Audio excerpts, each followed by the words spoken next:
बिस्मिल्लाहिर्रहमानिर्रहीम। अब 3 घंटे हो गए हैं। 3 घंटे से मुझे इन्होंने यहाँ रखा हुआ है अदालत के अंदर, जाने नहीं दे रहा है। कभी कोई बहाना मारते हैं, कभी कोई बहाना मारते हैं।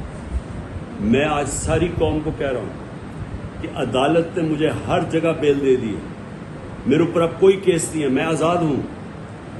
उसके बावजूद इन्होंने मुझे यहाँ किडनैप किया हुआ है, ज़बरदस्ती रखा हुआ है।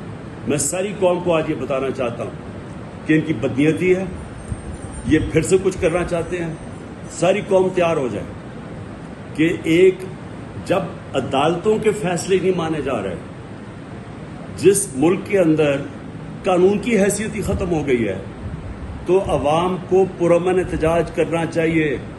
नहीं तो हम भेड़ बकरियां बन गए हैं। अब जब आइन की भी कोई परवाह ना हो, जब कानून की भी परवाह ना हो, जो ताकतवर हो जो मर्जी चाहे, कि अदालत ने फैसला कर दिया कि मैं आज़ाद हूँ।